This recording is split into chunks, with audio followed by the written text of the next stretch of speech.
Hello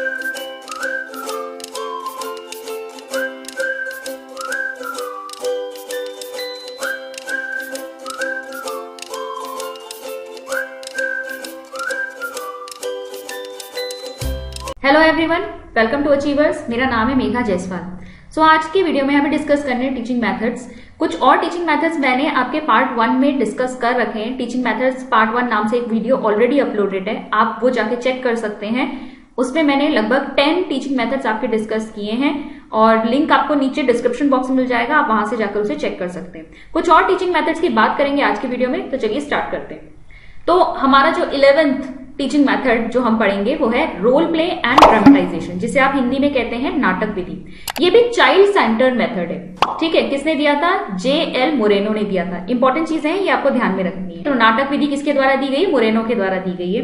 basically हम इसे ज्यादातर इस्तेमाल करते हैं आपके इंग्लिश या हिंदी में जब आप ड्रामा या कोई नाटक के बारे में पढ़ाते हैं, तो उसमें हम इसे यूज करते हैं। बजाय इसके कि आपका जो इंग्लिश का जो ड्रामा है वो आप क्लास में ऐसे ही बच्चों को एक्सप्लेन करें, अगर आप वो रोल प्ले या ड्रामेटाइजेशन के द्वारा बच्चों से करवाते हैं तो बच्चों को और ज्यादा समझ में आएगा। बच्चे इसमें क्या होंगे? इन्वॉल्व होंगे, और इसीलिए हम इसको क्या कह रहे हैं? चाइल्ड सेंटर्ड मेथड कह रहे हैं। हिंदी में भी जो नाटक है, अगर उसके जो पात्र हैं, आप बच्चों को एक एक पात्र दे दीजिए और वो जो ड्रामा है अगर बच्चे क्लास में इनैक्ट करेंगे तो कुछ बच्चे जो इसमें इन्वॉल्व हैं उनको भी मजा आता है, और साथ ही साथ जो देख रहे हैं उन्हें भी ज्यादा चीजें समझ में आती हैं। चलिए देखें इसमें और क्या इसके मेरिट्स हो सकते हैं। तो आप देखेंगे कि सेंसेस यहाँ पर ज्यादा एक्टिव है। तो यहाँ बच्चों के सेंसेस एक्टिव होते हैं। अच्छा, कैसे एक्टिव हो रहे हैं? जब बच्चों को ड्रामा में रोल प्ले करना है, जब उन्हें डायलॉग बोलने हैं, तो देखिए उन्हें क्या करना पड़ेगा। कब उन्हें अपना डायलॉग बोलना है, इसके लिए उन्हें सामने वाले की बात को भी ध्यान से सुनना है, ठीक है। तो उनके जो हियरिंग सेंसेस है वो ज्यादा यहाँ पर एक्टिव हो रहे हैं। उन्हें ऑब्जर्व करना है सामने वाले को, उन्हें सुनना है प्रॉपरली कि कब दूसरा डायलॉग बोल रहा है, कब मेरा डायलॉग आने वाला है। तो यहाँ पर ज्यादा सेंसेस जो है बच्चों के एक्टिव हो जाते हैं। इसके अलावा कंसंट्रेशन बढ़ता है, तो बच्चों की जो ध्यान केंद्रित करने की जो क्षमता है वो इससे बढ़ जाती है। बच्चे अच्छे ऑब्जर्वर बनते हैं इससे। इसके अलावा हमें ये कहाँ देखने को मिलता है? जैसे कि हमने बात करी इंग्लिश ड्रामाज में ये देखने को मिलेगा। जो आपकी सिमुलेटेड सोशल स्किल टीचिंग होती है, इसमें भी ये देखने को मिलता है। सिमुलेटेड सोशल स्किल टीचिंग यानी SSST, ठीक है। ये आपने किया होगा जब B.Ed, तो उसमें आपने सिमुलेटेड सोशल स्किल टीचिंग करी होगी। यहाँ पर क्या किया जाता है, जो आप B.Ed स्टूडेंट्स होते हैं उनको रियल क्लासरूम में भेजने से पहले ये रोल प्ले करवाया जाता है। एक स्टूडेंट जो है वो यहाँ टीचर की भूमिका में होता है, और बाकी सारे जो B.Ed के स्टूडेंट्स हैं वो सब क्या होते हैं? वो स्टूडेंट्स बनते हैं, क्लास के स्टूडेंट्स। अब यहाँ पर इस टीचर को अपना पूरा एक लेसन प्लान यहाँ पर पढ़ाना होता है। तो यहाँ पर एक्चुअल क्लासरूम में खड़े करने से पहले B.Ed स्टूडेंट को क्या किया जाता है? तैयार किया जाता है रियल क्लासरूम सिचुएशन को फेस करने के लिए, और इसी के दौरान ये पूरा रोल प्ले होता है जिसमें आपको लेसन प्लान अपने ही जो आपके B.Ed स्टूडेंट साथी हैं, ठीक है, उनको एज अ स्टूडेंट ट्रीट करते हुए पढ़ाना पड़ता है। तो ये सिमुलेटेड सोशल स्किल टीचिंग होती है। ये भी देखा जाए तो रोल प्ले ड्रामेटाइजेशन मेथड का ही एक एग्जांपल है। नेक्स्ट देखेंगे ब्रेनस्टॉर्मिंग मेथड। ये भी एक चाइल्ड सेंटर्ड मेथड है। किसने दिया था? एलेक्स फैक्ने ऑसबर्न ने, ठीक है। तो ऑसबर्न ने दिया है, ये आप ध्यान में रखेंगे ब्रेनस्टॉर्मिंग मेथड। अब देखिए ब्रेनस्टॉर्मिंग मेथड इस आइडिया पर बेस्ड है कि किसी भी समूह के जो आइडियाज होते हैं वो किसी भी इंडिविजुअल से ज्यादा हो सकते हैं, ज्यादा थॉट्स प्रोवाइड कर सकता है एक ग्रुप। यानी अगर आप एक ग्रुप के सामने जो है कोई समस्या रखेंगे या कोई भी आप उसके सामने कोई बात रखेंगे जिस पर अपने आइडियाज देने हो, तो ग्रुप से हमें ज्यादा आइडियाज मिल सकते हैं बजाय एक इंडिविजुअल के। एक व्यक्ति से ज्यादा एक समूह के जो आइडियाज हैं वो ज्यादा यहाँ पर। जैसे कि अगर हमारे पास एक स्टूडेंट्स का ग्रुप है, ठीक है, और हमने उनके सामने कोई प्रॉब्लम रखी और इस प्रॉब्लम के ऊपर हम आइडियाज मांग रहे हैं कि बताओ इसके क्या रीजंस हो सकते हैं और क्या इसके सॉल्यूशंस हो सकते हैं। तो सारे बच्चे जो हैं अपनी तरफ से यहाँ पर रीजंस और सॉल्यूशंस प्रोवाइड करेंगे, ठीक है, और आइडियाज की बारिश हो जाएगी। यहाँ पर बिल्कुल तूफान की तरह यहाँ पर बहुत सारे आइडियाज बरस पड़ेंगे और इसमें से जो बेस्ट सॉल्यूशन होगा उसको पिक आउट कर लिया जाता है। इससे क्या होता है? इससे एक तो बच्चों की इमेजिनेशन पावर बढ़ती है। जब आप बच्चों के सामने कोई समस्या रख रहे हैं तो बच्चे उसके बारे में सोचते हैं, समझने की कोशिश करते हैं कि क्यों ये प्रॉब्लम आ रही है, इसका सॉल्यूशन क्या हो सकता है, ठीक है। अपने क्रिटिकल थिंकिंग करते हैं, अपनी इमेजिनेशन से वो कुछ ना कुछ सोल्यूशन देते हैं। डाइवर्जेंट थिंकिंग बढ़ती है। डाइवर्जेंट थिंकिंग दो तरह की थिंकिंग होती है आपकी, कन्वर्जेंट थिंकिंग जिसमें आपके पास जो ऑलरेडी सोल्यूशंस होते हैं उसी में से आप सोल्यूशन पिक करते हैं, ठीक है। पहले से ही उस प्रॉब्लम को सॉल्व करने का एक तरीका है, आपने उसी में से कुछ निकाल लिया। डाइवर्जेंट थिंकिंग होती है जब आप नया भी कुछ ढूंढ के ला सकते हैं, जरूरी नहीं है ऑलरेडी जो प्रॉब्लम है उसका सोल्यूशन उपस्थित हो, आप कुछ नया भी लेकर आ सकते हैं। जब आप अलग अलग दिशाओं में सोचते हैं तो वो होती है डाइवर्जेंट थिंकिंग, और जब सारे थॉट्स एक ही पॉइंट की तरफ जाते हैं तो वो होती है आपकी कॉन्वर्जेंट थिंकिंग। नेक्स्ट मेथड है आपका प्लेवे मेथड, जिसे आप खेल विधि कहते हैं। किसने दिया है ये? फ्रेडरिक फ्रॉबल ने दिया है 1935 में। तो फ्रॉबल का दिया हुआ है प्लेवे मेथड, इंपॉर्टेंट है, इसको याद रखेंगे आप। प्लेवे मेथड आपका यूज होता है ज्यादातर छोटे बच्चों के लिए, ठीक है। ये सूटेबल किसके लिए है? चाइल्डहुड किड्स के लिए, यानी कि जो छोटे बच्चे होते हैं उनको सिखाने के लिए। आप खेल खेल में उनको काफी चीजें सिखा सकते हैं, बजाय इसके कि उनको एक क्लासरूम में बिठाकर प्रॉपरली चेयर टेबल पर उन्हें कॉपियों में लिखवाया जाए। इससे अच्छा है कि आप उन्हें प्राकृतिक रूप से नेचुरली बच्चे सीख सकें, इसलिए आप क्या करें? खेल खेल में सिखाएं, खेलते हुए, गाते हुए, ड्राइंग करते हुए। कुछ ना, आपने देखा होगा जो नर्सरी की क्लासेस होती हैं जहां पर बहुत सारे ब्लॉक्स रखे होते हैं, अल्फाबेट्स रखे होते हैं, बहुत सारी वहां पर खिलौने, इस तरह की चीजें रखी होती है जिसके थ्रू बच्चे खेल खेल में ही काफी कुछ सीख सकते हैं, ठीक है। तो प्लेवे मेथड यूज होता है आपका छोटे बच्चों के लिए। फ्रॉबल ने इसके अलावा एक और चीज इंट्रोड्यूस की थी, वो थी किंडरगार्टन, जो आपकी केजी क्लास होती है ना, केजी क्लास, ठीक है। इसकी शुरुआत फ्रॉबल ने की थी और ये स्कूल जर्मनी में पहले खोले गए थे, ठीक है। और केजी का मतलब, किंडरगार्टन का मतलब क्या है? गार्डन ऑफ चिल्ड्रन, बच्चों का बगीचा। नेक्स्ट मेथड हम देखेंगे मॉन्टेसरी मेथड। मॉन्टेसरी विधि किसने दी है? डॉक्टर मारिया मॉन्टेसरी ने दी है। ये नेचुरलिस्ट फिलॉसफी को मानती थी, प्रकृतिवाद में इनका विश्वास था, और इनके मॉन्टेसरी मेथड में बच्चे किसके द्वारा सीखते हैं? थ्रू एक्टिविटी एंड प्लेइंग, ठीक है। यानी कि बच्चे खेल खेल में ही एक्टिविटी के थ्रू सीखते हैं। मॉन्टेसरी मेथड में आप जो क्लासरूम्स देखेंगे वो एकदम डिफरेंट होती है। वहां पर सभी आपको जो दिखाई देंगे बच्चे, वो कुछ ना कुछ वर्क या एक्टिविटी में एंगेज होते हैं, और हर वर्क और एक्टिविटी से कुछ ना कुछ वो कॉन्सेप्ट सीख रहे होते हैं। तो आप ये कह सकते हैं कि ये चाइल्ड सेंटर्ड मेथड है, ठीक है।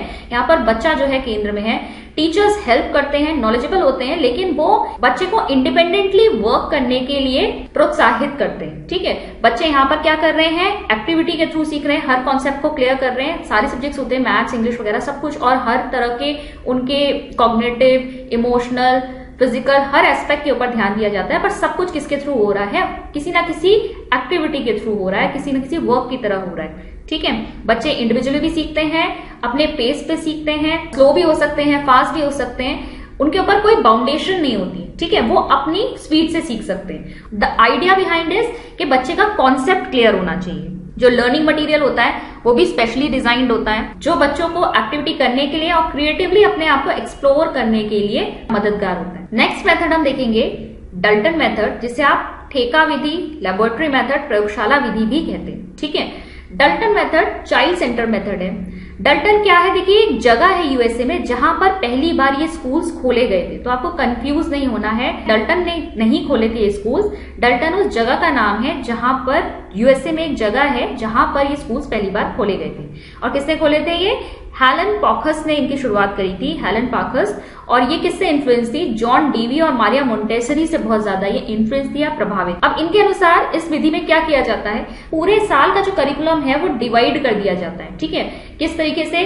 जो सिलेबस है और जो एक्टिविटीज है वो 12 मंथ्स या फिर हर हफ्ते के अकॉर्डिंग जो है वो डिवाइड कर दी जाती है। मतलब हर वीक में इतनी एक्टिविटीज होनी चाहिए, मंथ में इतनी एक्टिविटीज होनी चाहिए। इस तरीके से जो है करिकुलम को पूरा डिवाइड किया जाता है, और बच्चों को मौका दिया जाता है कि वो अपने पेस पर सीख सके, ठीक है। अगर कोई धीरे सीखता है तो धीरे सीखे, अगर कोई फास्ट काम को खत्म कर लेता है तो फास्ट करे। तो आपको क्या करना है? उस एक्टिविटी को या जो भी एक्टिविटीज आपके लिए उस वीक में या उस मंथ में प्लान की गई हैं वो आपको इंडिपेंडेंटली कंप्लीट करनी। और यहाँ पर आपको मौका दिया जाता है कि इंडिपेंडेंटली लर्न कर सके। टीचर्स की हेल्प जब रिक्वायर्ड होगी तब आपको मिल सकती है, ठीक है। यानी कि ऐसा नहीं कि टीचर हर जगह आपको गाइड कर रही है कि आपको किस तरीके से करना है। बच्चा अपने आप काम करेगा, अपने पेस पे काम करेगा। जब टीचर की रिक्वायरमेंट होगी तो टीचर वहां पर हेल्प करने के लिए होगी। फ्लेक्सिबल मेथड है ये बहुत, ठीक है, लचीला है। इसके अलावा लर्निंग बाय डूइंग के प्रिंसिपल को फॉलो करता है, ठीक है। बच्चे यहाँ करके सीख रहे हैं और क्लासरूम्स क्योंकि यहाँ पर लेबोरेटरी की तरह लगती हैं, ठीक है, लैब्स की तरह लगती हैं, इसीलिए इसको लेबोरेटरी मेथड कहा जा रहा है, क्योंकि यहाँ पर अलग अलग एक्टिविटीज हो रही है, उससे जुड़ा हुआ सामान यहाँ पर रखा हुआ है। ऐसा नहीं है कि बिल्कुल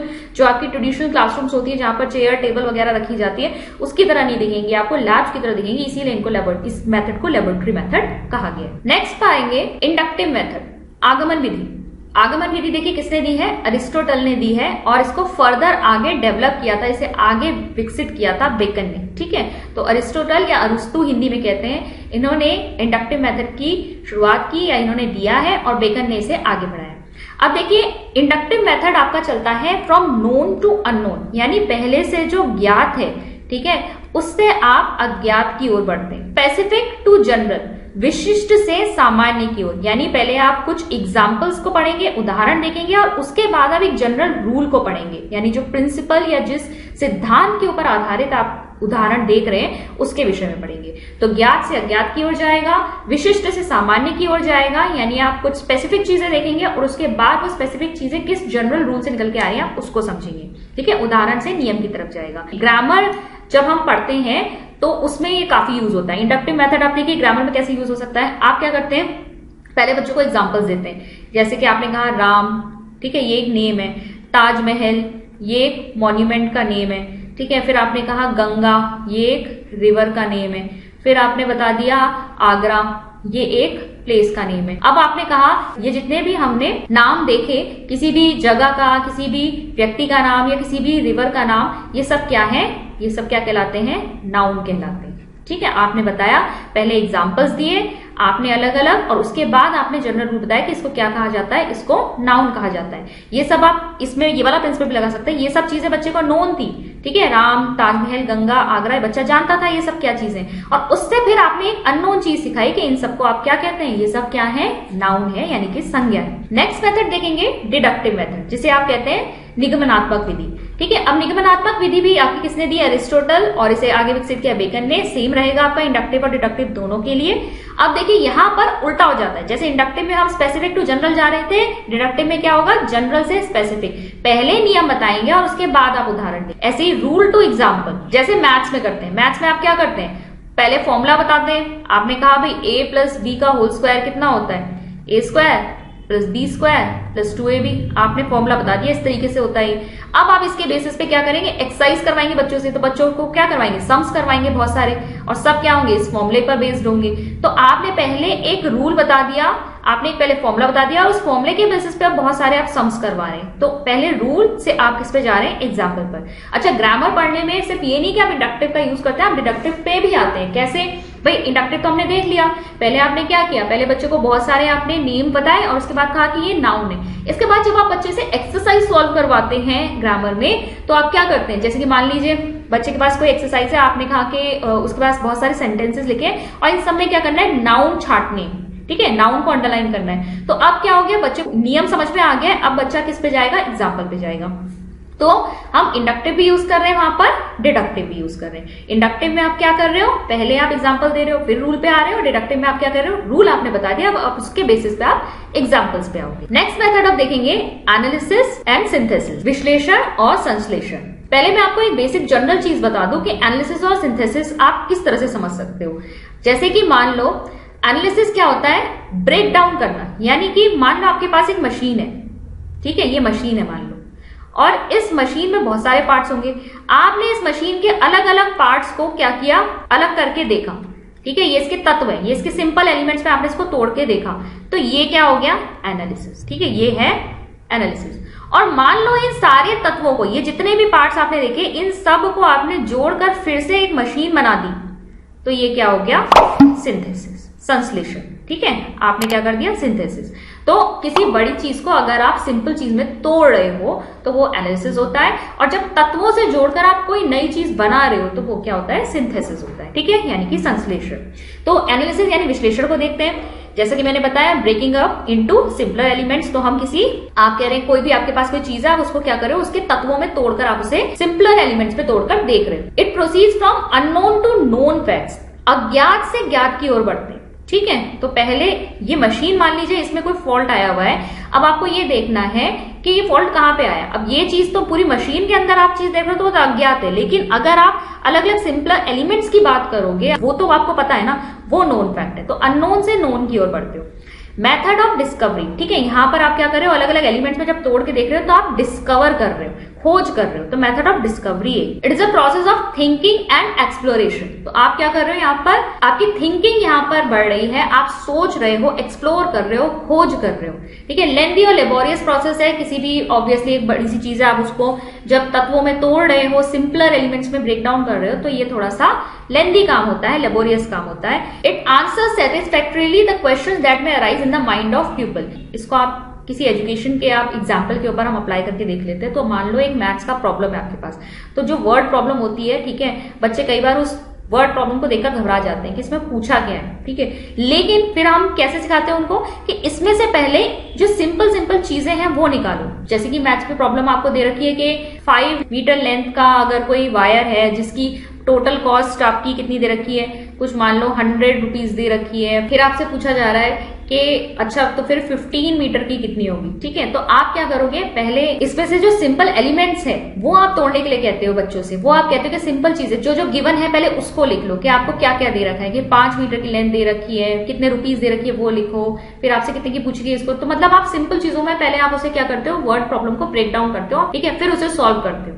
तो ये आपके जो आपने क्या मेथडोलॉजी फॉलो की है, आपने किस तरीके से उसको किया है, तो ये आपके पूरे जो प्रॉब्लम है उसको अच्छी तरीके से आपको समझा देती है, ठीक है। आप जब इसको इस मेथड से करते हो तो आपको ये सारी चीजें अच्छे से समझ में आ जाती है, सेटिस्फैक्टरीली आपके हर क्वेश्चन का आंसर आपको मिल जाता है। और ये फोररनर सिंथेसिस का मतलब कि पहले एनालिसिस होगा और उसके बाद सिंथेसिस होगा, ठीक है। तो पहले आप एनालाइज करते हो, उसके बाद आप उसका सोल्यूशन निकाल के सिंथेसिस करोगे। नेक्स्ट अब सिंथेसिस को देखेंगे। तो देखिए पहले क्या कहा है मैंने, it means building up separate elements and there combination. जो सेपरेट एलिमेंट्स है आप उनको कंबाइन करके एक सोल्यूशन निकालने की कोशिश करते। फिर ये कहां से प्रोसीड करती है, ये उल्टा हो जाएगा, ये नोन से अननोन फैक्ट्स की तरफ जाती है, ठीक है। जो हमारे पास एलिमेंट्स जो हमें पहले से ही पता थे उनको जोड़कर अब हम एक नई चीज का निर्माण करते हैं, तो नोन से अननोन की तरफ बढ़ रही है। It is a product of thought.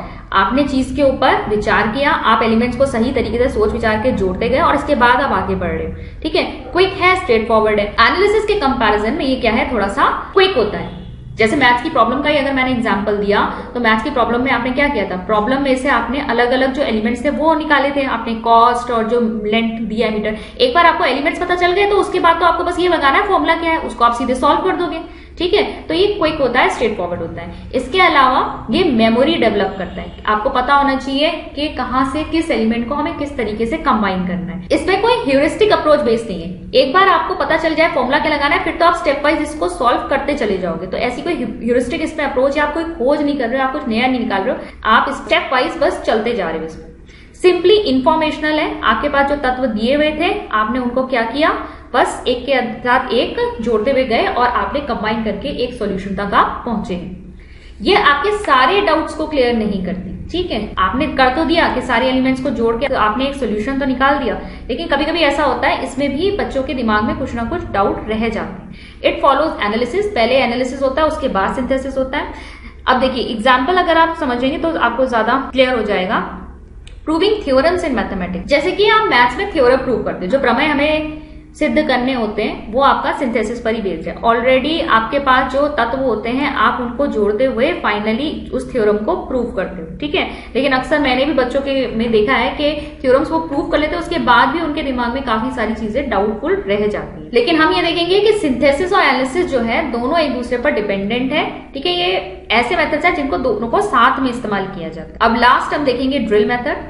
Drill method देखिए क्या है, जैसे मॉक ड्रिल्स होती है ना, पहले आपको क्या किया जाती है, प्रैक्टिस करवाई जाती है। जैसे आपने फायर की मॉक ड्रिल देखी होगी कि अगर कहीं से आग लगे तो आप किस तरीके से, स्कूल वगैरह में कराई जाती है, स्कूल से कहाँ कहाँ आपको निकलना है अगर मान लो आग लग जाती है, मॉक ड्रिल्स होती है। तो ड्रिल्स वगैरह क्या होती है, मतलब आपको जब रिपीटेटिवली किसी काम को करने के लिए प्रैक्टिस कराई जाती है। टीचिंग में कहाँ पे यूज होती है, जैसे कि जब आपको रिपीटिशन कराना होता है, ओरल पैटर्न्स और स्ट्रक्चर। जैसे कि छोटी क्लासेस में आप A for Apple, B for bat, ये सब कई बार टीचर तो क्या करते हैं, एक स्टूडेंट को खड़ा कर देते हैं कि तुम बोलो और बच्चे उसके पीछे रिपीट करते हैं। ऐसी टेबल्स को भी इसी तरीके से ड्रिल मेथड से लर्न करवाया जाता है। 2 1 2 2 2 4 इस तरीके से बार बार रिपीट करने के लिए कहा जाता है, जिससे कि बच्चों के दिमाग में वो चीज बैठ जाए। तो ये एक बेसिकली आप देखो रोट लर्निंग पर बेस्ड मेथड है।